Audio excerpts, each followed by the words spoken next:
ونشهد أن لا إله إلا الله وحده لا شريك له ونشهد أن سيدنا وسندنا وشفيعنا وحبيبنا ومولانا محمدا عبده ورسوله صلى الله تعالى عليه وعلى آله وصحبه وبارك وسلم تسليما كثيرا كثيرا.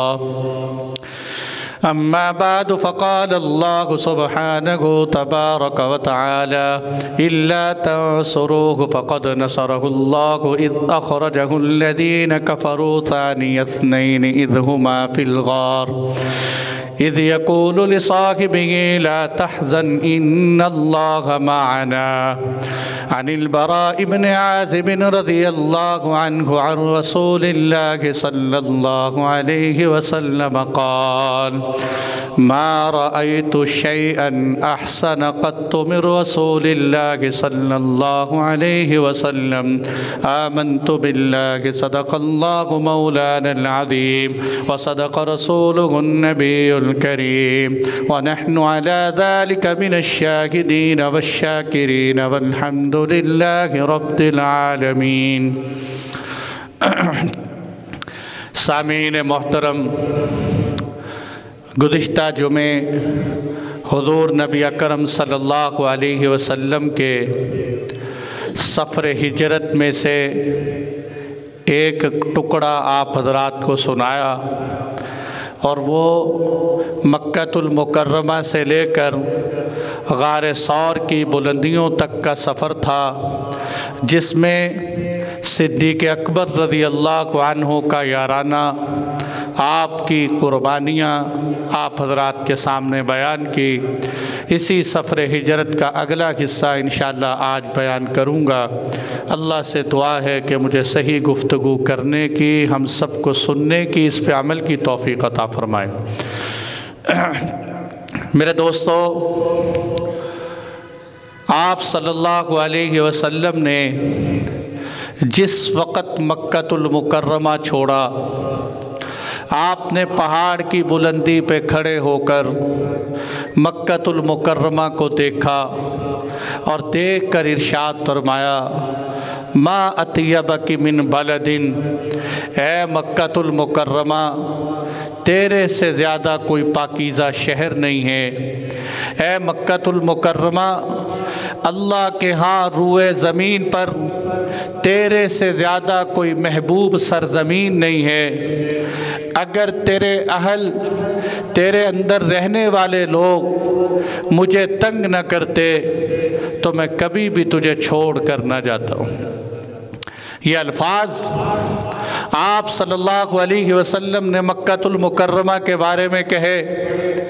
اسی لیے علماء جمہور کا یہ عقیدہ ہے کہ ویسے تو مدینہ المنورہ کے اپنے فضائل ہیں، مکہ المکرمہ کے اپنے فضائل ہیں، لیکن اجتماعی طور پر اگر غور و فکر کیا جائے اور خاص طور پہ اس حدیث کے ٹکڑے میں غور کیا جائے تو تمہیں نظر آئے گا کہ مکہ المکرمہ مدینہ منورہ سے افضل.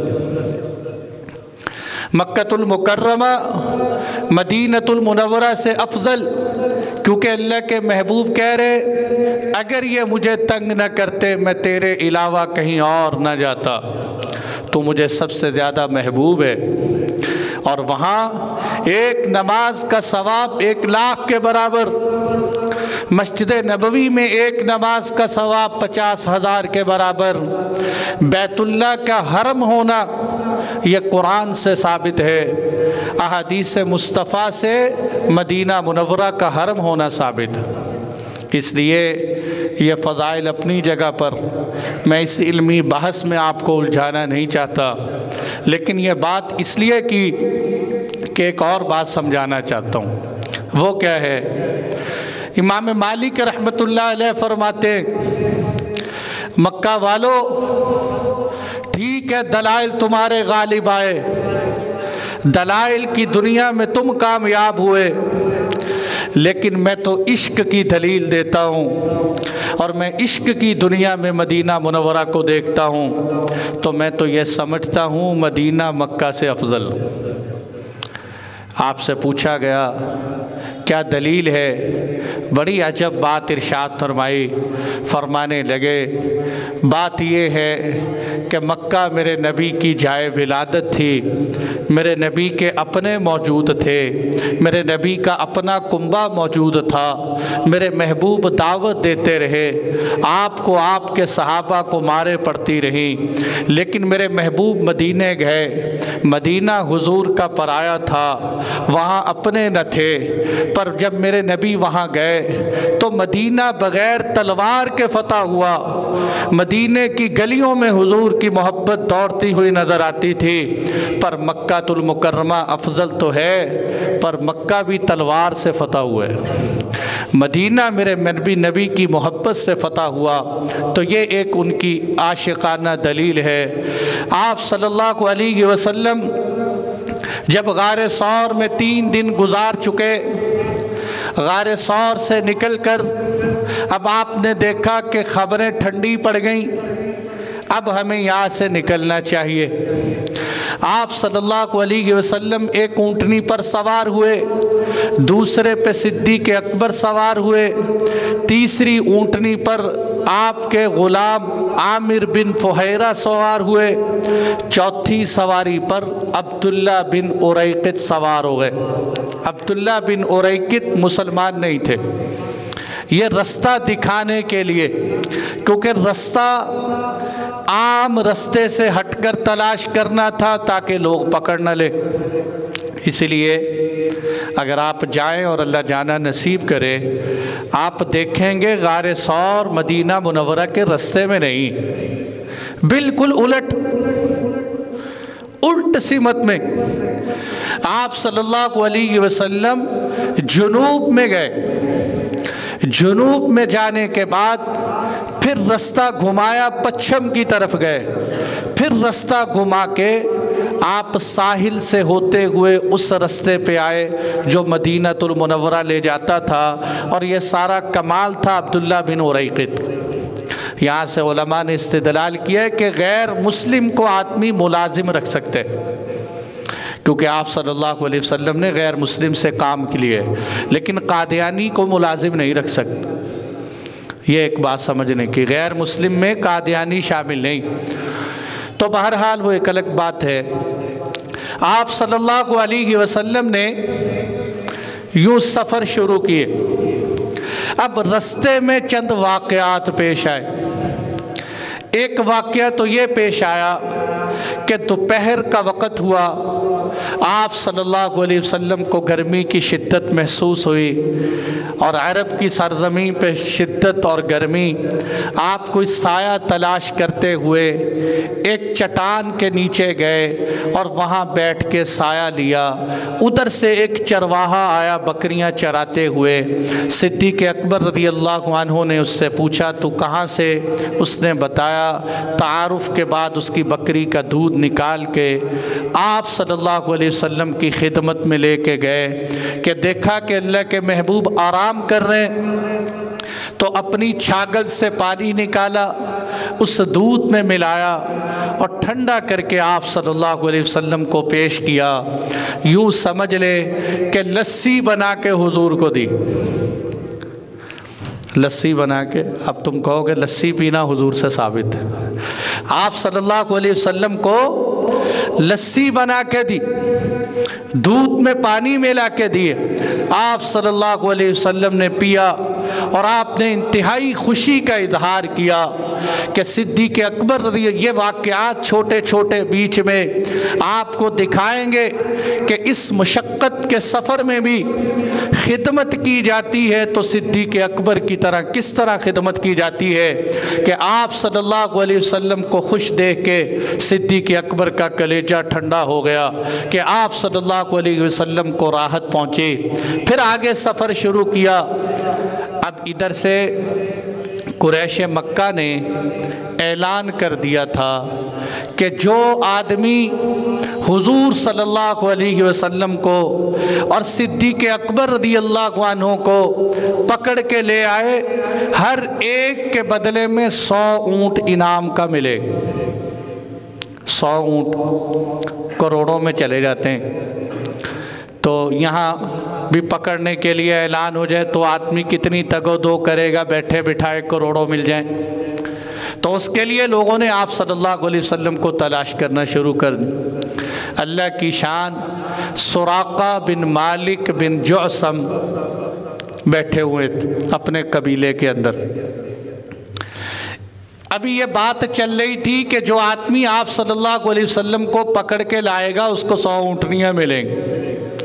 ادھر سے ایک آدمی آیا، کہنے لگا کہ ابھی میں نے ساحل سمندر کی طرف جاتے ہوئے ایک قافلہ دیکھا ہے، مجھے لگتا ہے کہ وہ قافلہ حضور صلی اللہ علیہ وسلم کا ہی ہے. سراقہ کہتے جب میں نے سنا میں خود سمجھ گیا کہ واقعی وہ قافلہ حضور کا ہوگا، لیکن میرے دل میں یہ بات آئی کہ اگر تو نے یہاں کہہ دیا کہ ہاں وہی قافلہ ہے تو یہ 100 اونٹ تمہیں نہیں کسی اور کو مل جائیں گے. سراقہ اونٹوں کا سوچ رہے، یہ نہیں پتا سراقہ کی ہدایت کے فیصلے ہو چکے ہیں. کہنے لگے میں نے اپنی ایک باندی کو اشارہ کیا کہ تھوڑی دیر تک میں یہاں سے اٹھ کے آؤں گا، تو فلاں پہاڑ کی اوٹ میں ایک سواری لے کے کھڑے ہو جانا اور ایک نیزہ لے کے آنا، میں وہاں پہنچ جاؤں. یہ اٹھے، تھوڑی دیر تک محفل میں سے سواری پہ بیٹھے، نیزہ لے کے ساحل کی طرف تلاش کرنے نکل گئے. جب ادھر پہنچے تو جا کے دیکھا کہ آپ صلی اللہ علیہ وسلم اور صدیق اکبر رضی اللہ عنہ جا رہے ہیں. یہ اتنا قریب ہوئے کہ حضور کے قرآن پڑھنے کی آواز سراقہ کو سننے لگی. سراقہ کہنے لگے کہ ایک دم میری سواری پھسلی اور میں ایک طرف سواری ایک طرف. میں نے اس سواری میں سے 500 کے تیر نکالے. عرب جو ہے جس طرح آج ہمارے پاکستان میں اور جگہ جگہ سڑکوں پہ بیٹھے قسمتیں نہیں دکھا رہے لوگوں کو، کوئی ہاتھ کی لکیریں دیکھ کے، کوئی طوطے اڑا کے، کوئی جناب کس طرح، کوئی کس طرح، کوئی قرآن کے صفحے کھول کے، کوئی تسبیح گھما کے، پتہ نہیں کیا کیا چکر ہے. تو اس نے بھی تیر نکالا کہ دیکھوں میری قسمت خراب تو نہیں. ہمارے ہاں پوچھتے ہیں کہ آج ہمارا ستارہ گردش میں ہے. سبحان اللہ، نجومی بھی بن گئے لوگ. ستارہ گردش میں، یہ جملہ زبانوں سے نکال دیں. یہ جملہ غیر مسلموں کا، مشرکوں کا ہماری زبانوں پہ آ گیا. کوئی پریشانی آئے کہتے لگتا آج میرا ستارہ گردش میں. تو بہرحال آپ صلی اللہ علیہ وسلم کے پاس جب پہنچا تو اس نے تیر نکال کے دیکھا کہ میری قسمت کیسی ہے. تو تیر غلط نکل آیا. اس نے کہا لگتا ہے قسمت خراب ہے، پر نہیں، 100 اونٹ بھی تو ہیں.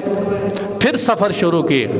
پھر آپ صلی اللہ علیہ وسلم کو پکڑنے کے لیے جب تھوڑا سا آگے بڑھا، ادھر حضرت ابوبکر صدیق کہہ رہے ہیں اے اللہ کے نبی، بنو مدلج کا خزاعہ جو ہے سراقہ بالکل قریب آ گئے. آپ صلی اللہ علیہ وسلم نے فرمایا ابو بکر لا تحزن ان اللہ معنا، گھبرا نہیں، غار ثور میں بھی اللہ کی مدد ہمارے ساتھ تھی، یہاں بھی اللہ کی مدد ہمارے ساتھ ہے.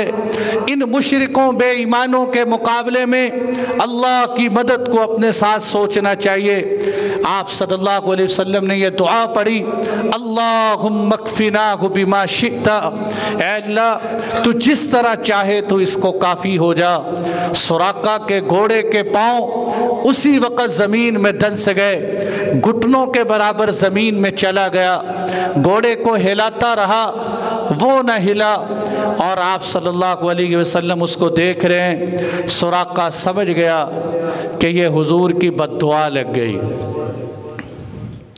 میں نے کہا یہ بالکل معجزہ ویسا ہی ہے جیسے موسیٰ علیہ السلام کی بد دعا پر اللہ نے قارون کو زمین میں دنسایا تھا. آپ صلی اللہ علیہ وسلم کی بد دعا پر سراقہ کے گھوڑے کے پاؤں زمین میں اللہ نے دنسائے. سراقہ کہنے لگا حضور مجھے سمجھ آ گئی ہے، اللہ سے دعا کر کے میری جان چھوڑا دیں.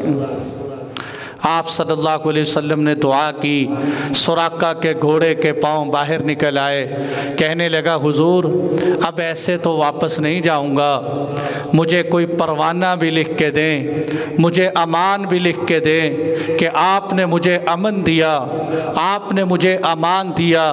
سوچنے کی بات ہے کہ حضور تو خود مکہ چھوڑ کے جا رہے ہیں، سراقہ میرے نبی کے پاس امن تلاش کر رہے، اس لیے کہ سراقہ سمجھ گیا تھا کہ اسی محبوب نے غالب آنے، انہی نے مکہ المکرمہ میں واپس آنے، میرے محبوب نے امان بھی لکھا۔ ساتھ ایک جملہ کہا، سراقہ اس وقت کو یاد کر، تیری کیا حالت ہوگی جب اللہ تیرے ان ہاتھوں میں کسرا کے کنگن پہنائیں، جب تیرے ان ہاتھوں میں اللہ کسرا کے کنگن پہنائیں گے۔ سبحان اللہ۔ آپ حالانکہ نکلے ہوئے گھروں سے ہیں، کیا توکل علی اللہ، کیا اللہ کی ذات پہ بھروسے اور یقین ہے۔ سراقہ اس وقت کو یاد کر جب دنیا کی سپر پاور کے کنگن اللہ تیرے ہاتھوں میں پہنائیں گے۔ حضرت سراقہ جا رہے ہیں اور سوچتے ہوئے جا رہے ہیں کہ خود تو حضور مکہ چھوڑ کے جا رہے ہیں اور مجھے کہہ رہے ہیں اللہ تیرے ہاتھوں میں کسرا کے کنگن پہنائیں۔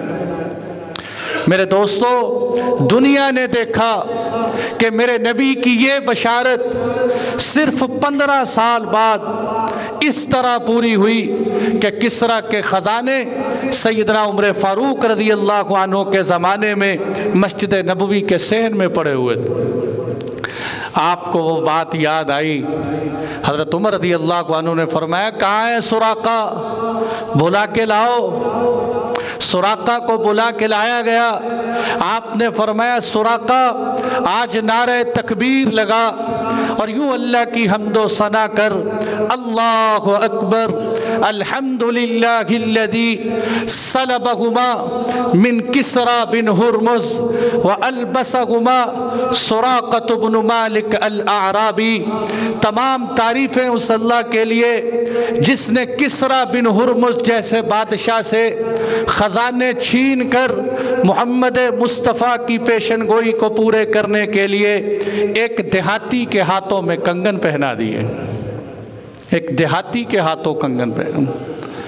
ہائے کاش آج ہمیں اللہ اور اللہ کے رسول کے وعدوں پر اسی طرح یقین آ جائے کہ جو میرے محبوب نے فرمایا قیامت تو آ سکتی ہے، زمین و آسمان میں زلزلہ برپا ہو سکتا ہے، لیکن محمد مصطفیٰ کی کہی ہوئی بات میں کوئی تبدیلی نہیں ہو سکتی۔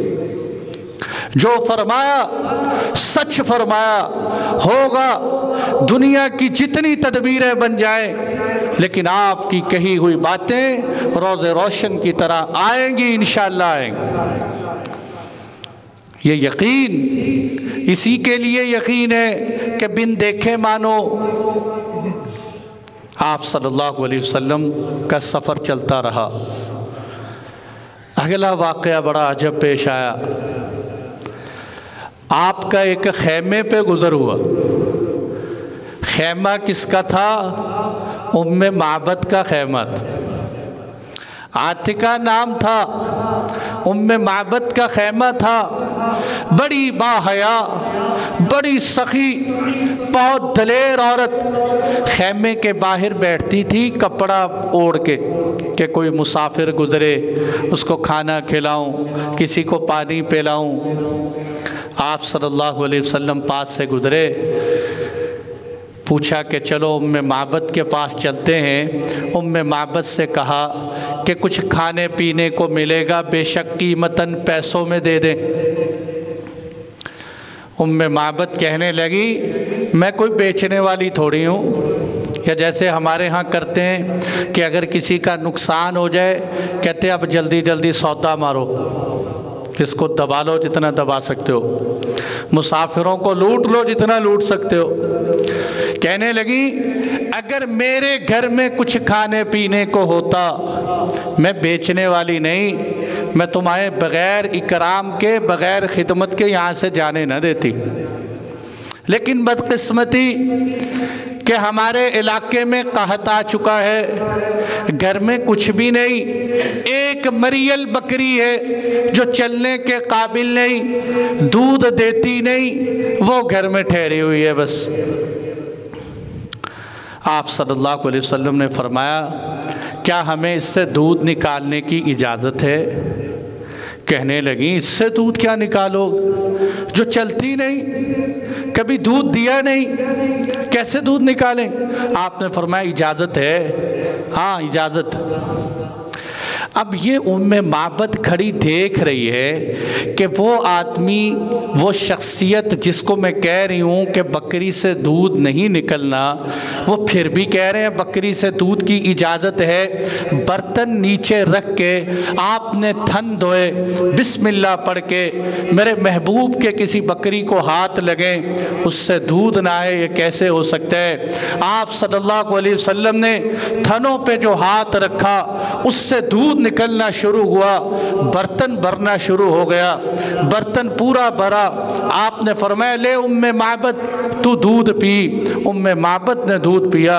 آپ نے فرمایا صدیق تو بھی دودھ پی، انہوں نے پیا۔ اے عبداللہ بن اریقط تو بھی پی لے، عامر بن فہیرہ تو بھی پی لے۔ سب سے آخر میں میرے محبوب نے پیا، اور پینے کے بعد دودھ ابھی بھی بچا ہوا تھا۔ اے معبد تیرے گھر میں کوئی اور برتن بھی ہے؟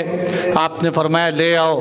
پھر میرے محبوب نے دودھ نکالا، وہ برتن بھی دودھ سے بھر گیا۔ فرمایا اے معبد اب ہم چلتے۔ آپ صلی اللہ علیہ وسلم وہاں سے باہر نکل۔ اس کا شوہر ابو معبد آیا گھر میں قدم رکھتے ہی لگتا ہے کوئی آیا ہے، کوئی آیا ہے۔ یہ ہو سکتا ہے جس گھر میں میرے محبوب کے قدم پڑیں وہاں برکتیں نہ آئیں، وہاں انوارات نہ آئیں، یہاں کوئی آیا ہے۔ جب اندر گئے دودھ دیکھا، کہنے لگے یہ دودھ کہاں سے؟ گھر میں تو کوئی بکری نہیں دودھ دینے والی۔ کہنے لگی ایک شخصیت آئی تھی یہاں۔ اب یہ ابو معبد اس سے کہہ رہے ہیں، ابو معبد کہہ رہے ہیں مجھے بتاؤ تو صحیح وہ شخصیت کون ہے، اس کی صفات بتاؤ۔ اس پہ جو معبد بولی ہے نا، اوئے ہوئے ہوئے، ایسے عربی کے الفاظ بولے اس نے میرے محبوب کے چہرے انور پہ۔ تھوڑے سے لمحے کے لیے دیدار کیا آپ کا، پر اس عورت نے ایسا نقشہ کھینچا ہے میرے محبوب کا، ایسی گہری نظر ڈالی ہے، بڑے بڑے علماء ان الفاظ کا ترجمہ کرنے سے عاجز آ چکے ہیں۔ اس میں ترجمہ تو مجھے نہیں آئے گا، میں خلاصہ ہی دوں گا، لیکن اس کے الفاظ کا مزہ دیکھیں۔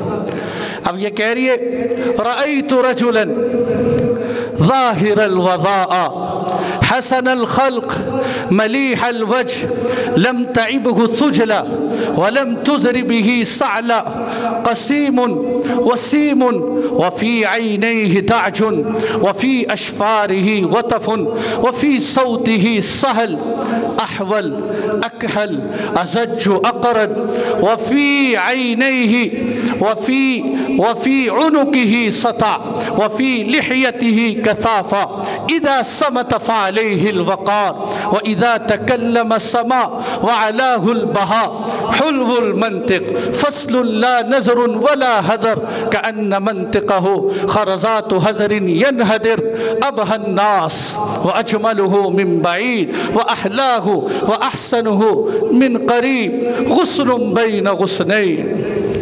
اور ساتھ کیا کہہ رہی میرے نبی کے یاروں کو بھی، غصن بین غصنین واحسنهم قد له رفقاء يحفون به ان قال استمعوا لقوله وان امر تبادروا لامره۔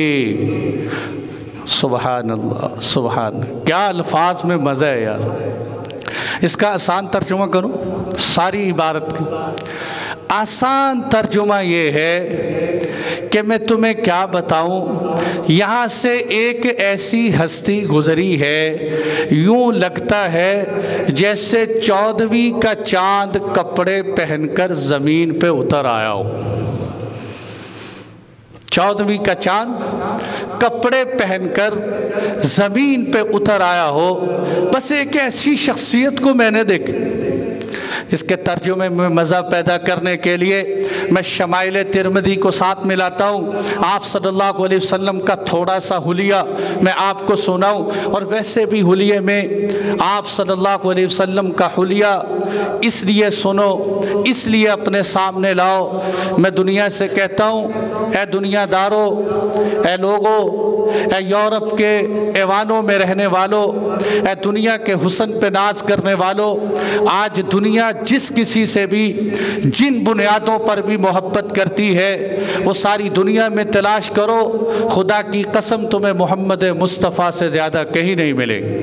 اگر تم کسی سے محبت کرتے ہو حسن کی بنیاد پر، آؤ تمہیں محمد مصطفیٰ صلی اللہ علیہ وسلم کے حسن کی جھلکی دکھائیں کہ آپ سے زیادہ حسین کوئی آیا نہیں۔ کہ اماں عائشہ فرمایا کرتی تھی کہ سیدنا یوسف علیہ السلام کا حسن اللہ نے پوری دنیا سے نصف جو حسن دیا تھا، آپ کو دیکھ کے عورتوں نے اپنے ہاتھوں پہ چھریاں چلائی تھی۔ اگر وہ مصر کی عورتیں میرے محبوب کا دیدار کر لیتی تو یہ چھریاں ہاتھوں پہ نہیں اپنے دلوں پہ چلا لیتی۔ آپ کا حسن شمائل ترمذی سے ساتھ ملا رہا ہوں، لیکن اس کو سمجھنے کے لیے ایک اور بات سمجھیں کہ سیدہ خدیجۃ الکبریٰ رضی اللہ عنہا، جو میرے محبوب کی سب سے پہلی بیوی، آپ کے نکاح میں آنے سے پہلے 2 شادیاں آپ کی ہو چکی، پہلے بھی 2 ہوئیں۔ آج لوگ بتاتے ہیں نا حضور صلی اللہ علیہ وسلم کی سنت ہے 2 شادیاں کرنا، زیادہ شادیاں کرنا۔ آپ صلی اللہ علیہ وسلم کی سنت زیادہ شادیاں نہیں ہے، صرف پہلی شادی آپ نے کس خاتون سے کی جن کی پہلے 2 شادیاں ہو چکی تھی اور دونوں شوہروں سے اولاد تھی۔ پہلی شادی ہوئی، اللہ نے ایک بیٹا بیٹی دی، شوہر انتقال کر گیا۔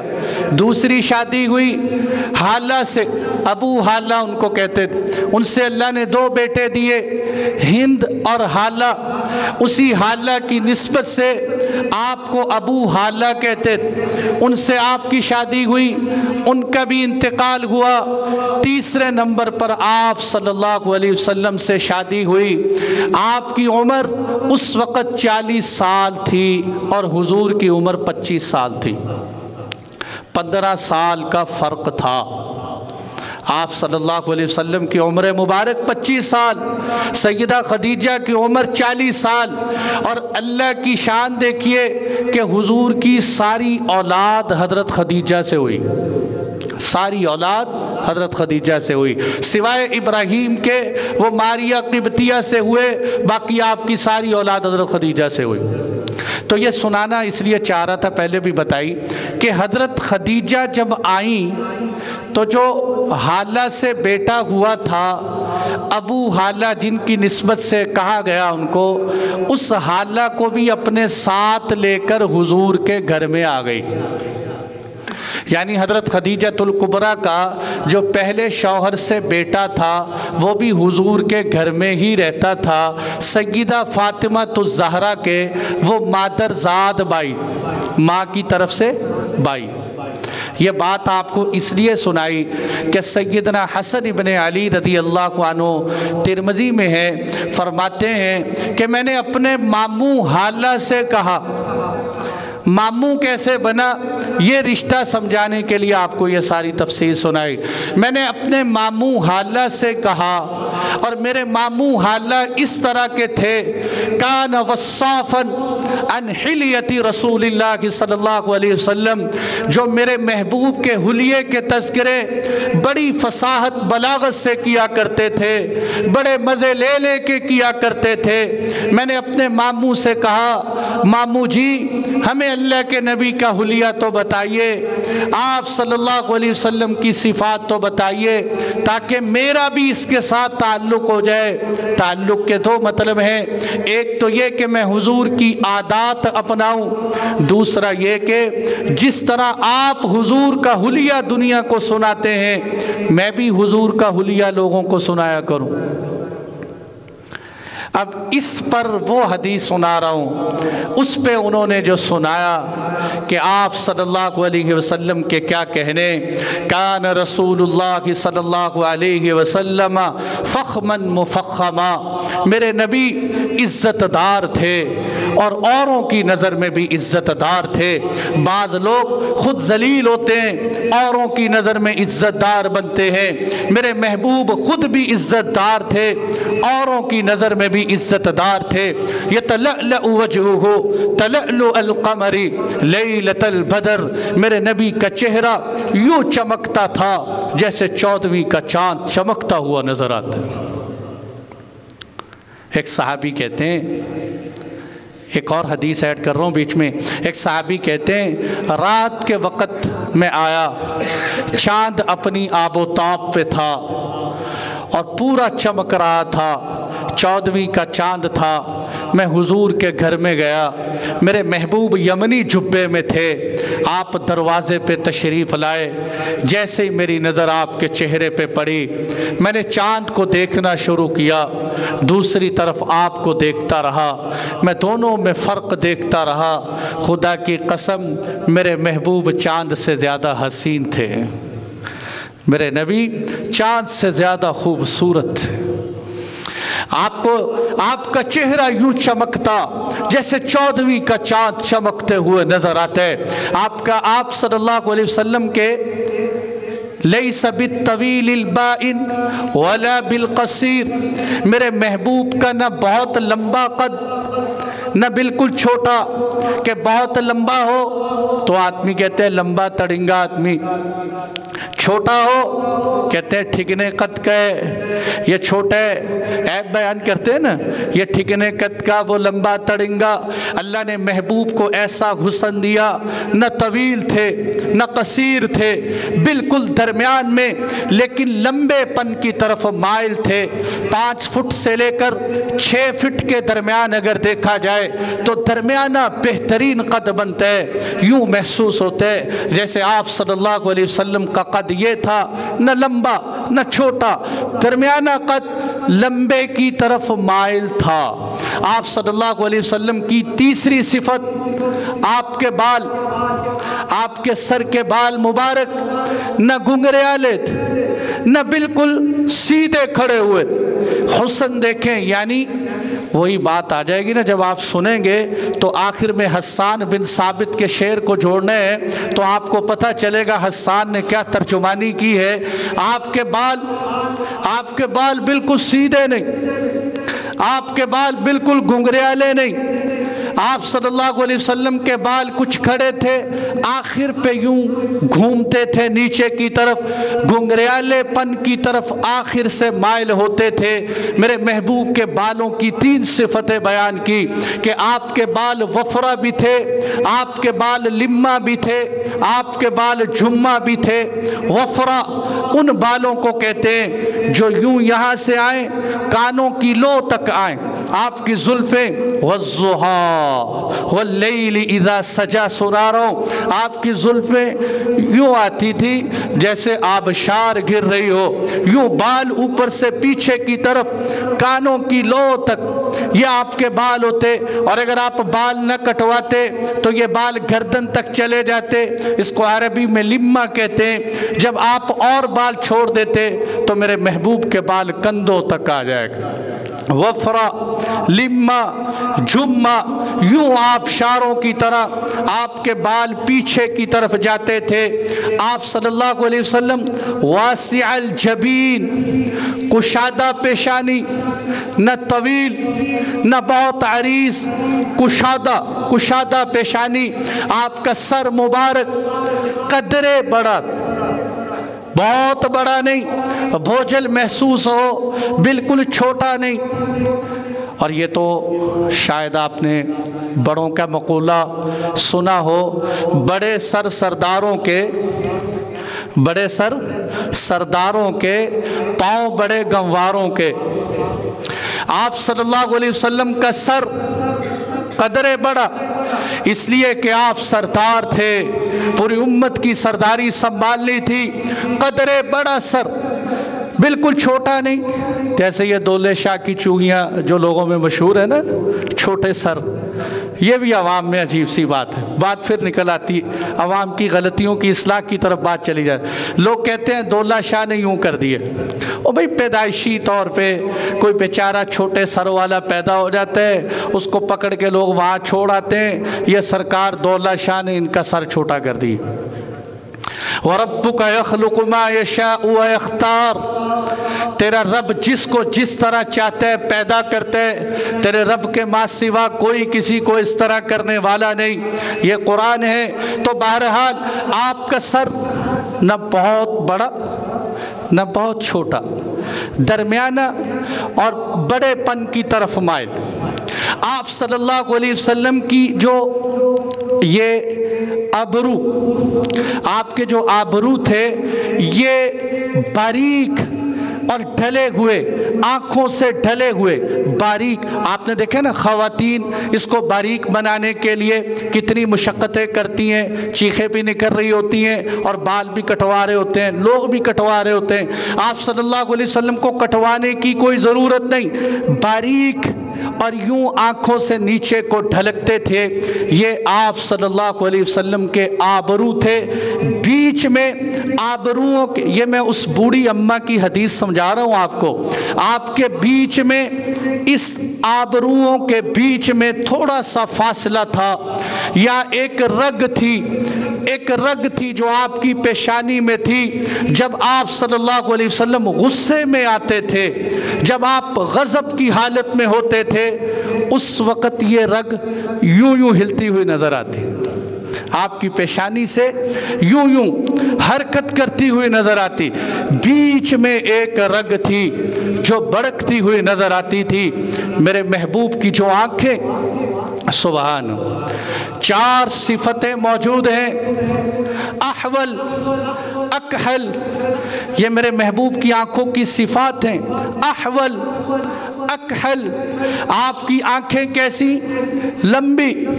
لمبی آنکھوں کے اندر بہت خوبصورت سیاہی مائل آنکھیں تھی۔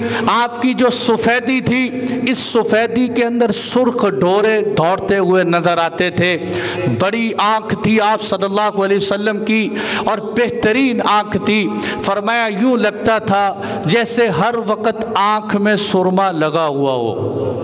اکحل، سرمے والی لگانا نہیں پڑتا، ہر وقت لگا ہوا نظر آتا۔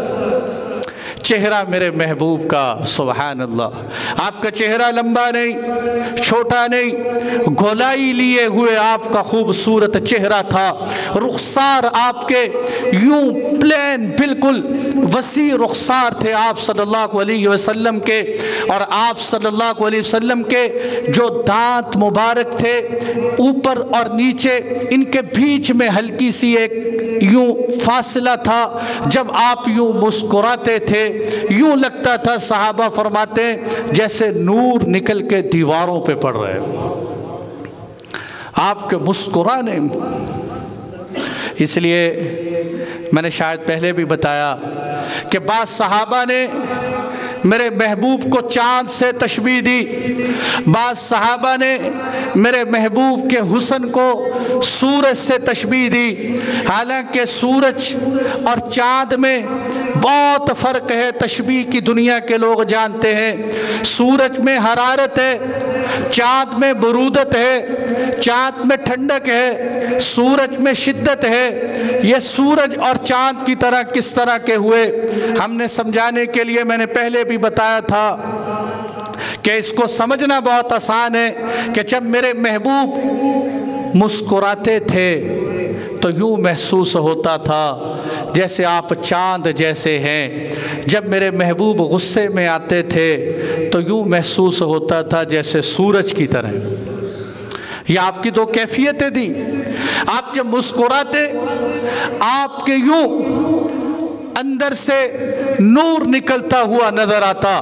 میرے محبوب کے سینے پر آپ صلی اللہ علیہ وسلم کے زیادہ بال نہیں تھے، آپ کے سینے پر، اچھا اب آپ نے دیکھا کچھ لوگ ایسے ہوتے ہیں ان کے جسم پہ بال ہی بال ہوتے ہیں، کچھ ایسے ہوتے ہیں ان کے بالکل بھی بال نہیں ہوتے، لیکن آپ صلی اللہ علیہ وسلم کے باقی بال نہیں، البتہ آپ کے سینے پر یا سینے سے لے کر ناف تک ایک باریک سی بالوں کی لکیر آتی تھی، ذوالمسربہ، آپ کے ایک لکیر آتی، سینے پر بالوں کی ایک لکیر تھی باریک سی جو ناف تک آتی تھی۔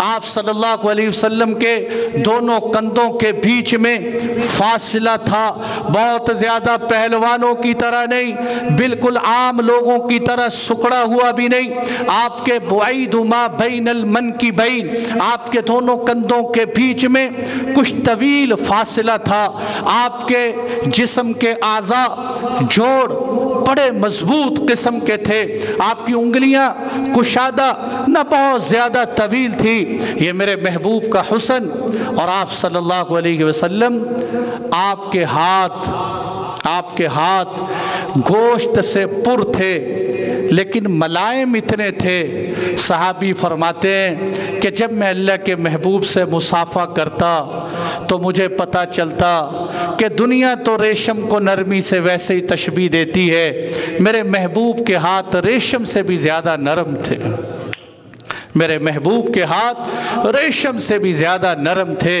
آپ صلی اللہ علیہ وسلم کے پاؤں مبارک اتنے ملائم تھے، اتنے شفاف تھے، پانی ڈالا جاتا تو پانی بہنا شروع ہو جاتا، پانی سائیڈوں پہ گرتا نہیں، اس پہ بہنا شروع ہو جاتا۔ یہ میرے محبوب کا موٹا موٹا حسن میں نے آپ کے سامنے سنایا ہے۔ آپ صلی اللہ علیہ وسلم کی یہ 7 صحابی صفتیں بھی سنا رہے ہیں، کیا کہنے میرے محبوب کے، جب آپ چلتے تھے میرے نبی کی چال میں 3 صفتیں تھیں۔ نمبر 1، جب چلتے تھے پاؤں اٹھا کے چلتے تھے، عورتوں کی طرح پاؤں گھسیٹتے ہوئے نہیں چلتے تھے، جب چلتے تو یوں چلتے جیسے کوئی آدمی بلندی سے ڈھلان کی طرف جا رہا ہو، یوں اکڑ کے نہیں، سینہ تان کے نہیں، جس کو قرآن نے متکبروں کی نشانی بنائی ہے، وَلَا تَمْشِ فِي الْأَرْضِ مَرَحًا، زمین پہ اکڑ کے نہ چلو، إِنَّكَ لَن تَخْرِقَ الْأَرْضَ وَلَن تَبْلُغَ الْجِبَالَ طُولًا، تم زمین کو پھاڑ نہیں سکتے، تم پہاڑوں کی بلندی کو طے نہیں کر سکتے۔